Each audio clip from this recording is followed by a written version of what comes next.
Terus nih, bagaimana cara Anda mengetahui bahwa pola makan atau gaya hidup tertentu itu bisa membuat gejala GERD kamu?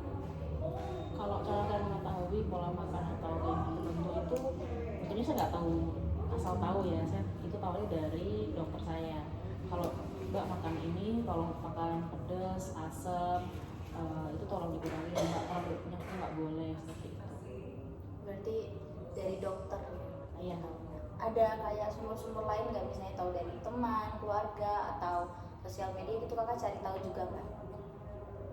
Enggak sih, cuma beberapa kali aku kan udah lama banget yang sakit GERD ini. Dokternya bilang manajemen stres, jangan terlalu stres, jangan terlalu kecapean, terus jangan terlalu panik juga seperti itu. Berarti selain makanan yang kakak sebutkan tadi, stres dan kecapean juga itu berpengaruh ya kak ya? Iya. Selanjutnya, apakah Anda mencatat atau mengingat apa yang Anda makan atau aktivitas yang Anda lakukan sebelum gejala itu muncul? Sejak punya GERD itu. Kalau mencatat enggak sih, cuma ketika GERD itu datang saya lebih merefleksikan diri. Saya habis ngapain, apa yang menjadi pemicunya, kemudian ya saya atasi seperti itu. Berarti kakak ingat-ingat aja gitu ya caranya bagaimana gitu. Terus biasanya apa saja tanda-tanda yang Anda rasakan ketika tubuh itu mulai menunjukkan gejala-gejala GERD?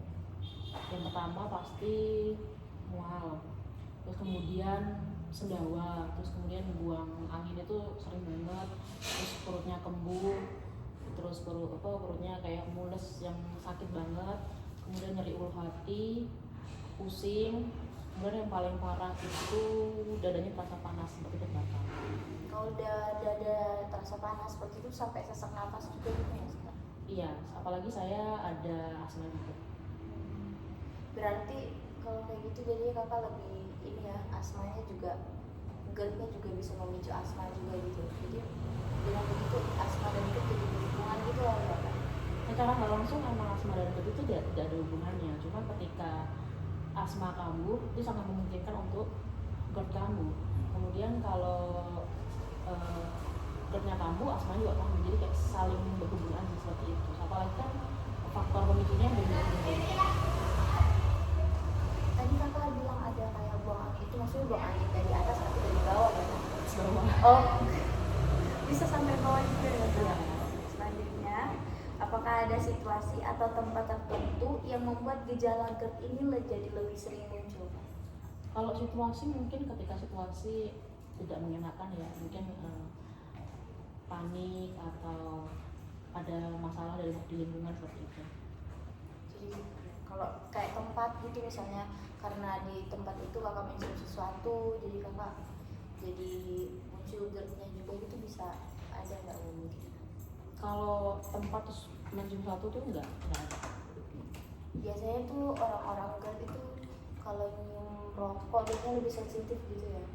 Kalau saya pribadi enggak, saya lebih sensitif di asmanya. Oh, seperti itu. Terima kasih. Selanjutnya, apakah Anda menyadari perubahan kondisi tubuh saat sedang stres atau kelelahan karena kuliah? Yang pastinya sangat beda. Saya menyadarinya ketika kok aku ngapa-ngapain aja gampang capek ya, kok aku ngantukan ya, kok badanku sakit-sakit semua ya, seperti itu. Itu kalau sadari ada hubungannya dengan GERD gak ya kira-kira?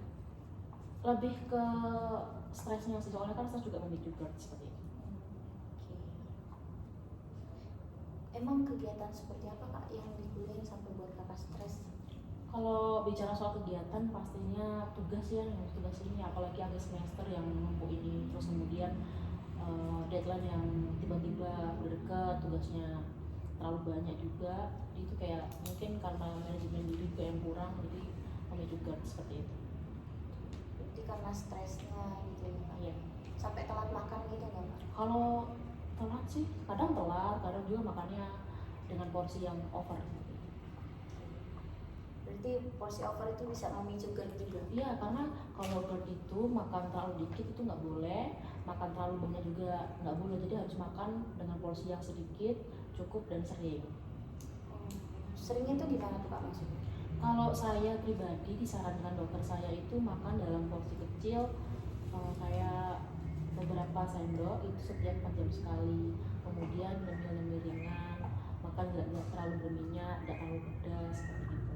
Tapi berarti kakak ini termasuk yang sering cek ke dokter juga nih? Saya pribadi sampai saat ini masih rawat jalan di rumah sakit paru karena saya di bulan di September itu saya rawat inap karena GERD dan saya keracunan waktu itu. Keracunan apa tuh kak? Saya kurang tahu, itu pastinya karena makanan sih. Oh gitu. Oke. Kan tadi kakak menyadari ya kalau ada perubahan kondisi tertentu di tubuh kakak saat lagi stres seperti itu kan. Seberapa sering sih kayak kakak mengalami perubahan itu sepanjang kuliah ini? Kalau sebenarnya perubahan itu saya nggak tahu ya sering atau enggaknya, karena itu semua tergantung dengan gimana caranya saya mengontrol diri saya. Kalau saya memang udah benar-benar overload, itu sangat mudah sekali terserang GERD seperti itu.